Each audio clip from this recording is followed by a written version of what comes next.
Now, Discovery Health is urging people with medical conditions and those older than 60 not to travel to the country's hotspot areas.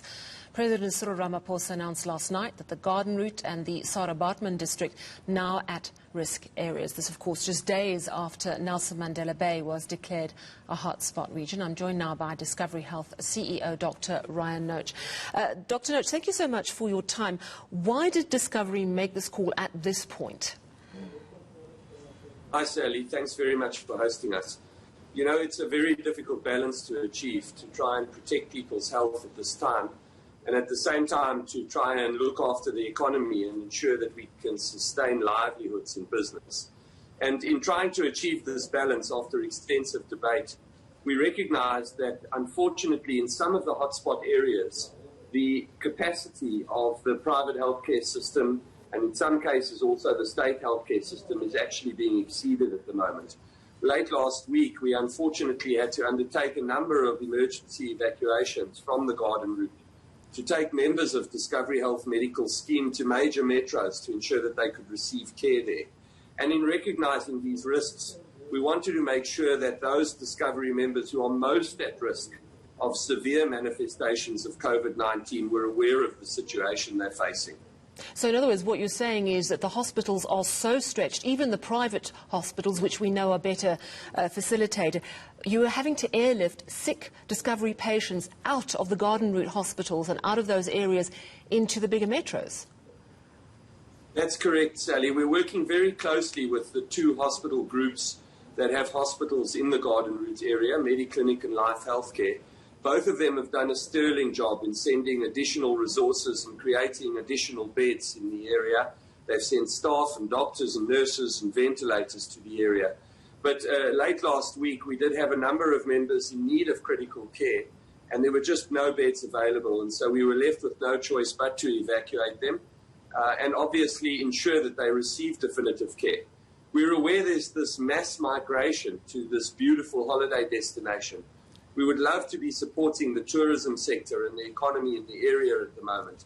But for those members at risk of severe manifestations, we did want to make them aware of this constraint. Absolutely. And you said people over 60 generally should really consider not travelling to those areas, and people with medical issues. What sort of medical issues are you including there? The main issues are diabetes and hypertension, but it's any condition, any person who's living with a chronic illness that's definitely at greater risk than the rest of the population, and certainly those with any type of immune compromise.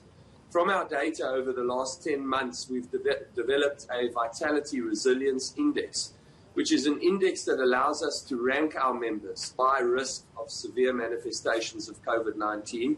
And we've used this resilience index to segment the member base and to communicate to those that are most at risk. Now, you've explained already that you had to airlift a number of patients. How many patients had to be airlifted out of the Garden Route? Almost 10 at the moment, and fortunately in the last day or two, no further. And we're on standby should this be needed again. Although kudos to the hospital groups, as I said earlier, they are adding additional resources to increase capacity in the area. Will members who ignore your suggestions not to travel to those areas, who fall into that risk group or that age demographic, will they be penalised in any way by Discovery Health if they ignore you, they go there, they get sick, and then they have to be medevaced out of the area? Certainly not. We don't intend any kind of penalty at all. Our core purpose is about enhancing and protecting people's lives. And after much debate and taking into account the economic considerations, we felt obliged to try and protect members here and keep them fully informed. We'll do everything possible to always afford members the full benefits of their medical scheme cover and ensure we're there for them if they need us. We're hoping that our communication does actually reach home and some people do genuinely reconsider travel. It's been such a long haul this year for hospitals, primarily government hospitals, who are traditionally under-resourced, but as you're explaining now, also the private hospitals. And it's certainly not over yet. After this grueling period, do you think it's going to get even worse? We are hearing some reports that the second wave could well be worse than the first wave. Sally, only time will tell, and this disease has proven that everything is difficult to predict. I think just in defense of the hospital sector, I must tell you that from our perspective, the South African hospital sector at large, both state and private, has performed brilliantly through this pandemic and better than many developed healthcare economies around the world. We've seen hospital systems in Modena and in central Italy and in New York that have collapsed under the strain of COVID-19, whereas our hospital system has actually performed really well. Our data models seem to predict that the second wave peaks around mid-January, and so I think the worst is still to come.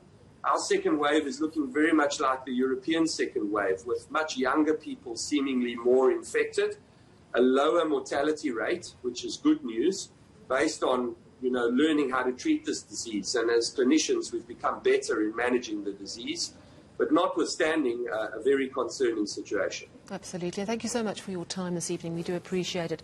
That was Discovery Health CEO Dr. Ryan Noach explaining they've had to medevac private patients out of the garden route over the last few days. At least 10 patients have had to be airlifted because the hospitals in that area are simply not coping, and that is why they have made the call that their clients who are over the age of 60 or have serious medical conditions such as diabetes and hypertension just should really preferably not travel.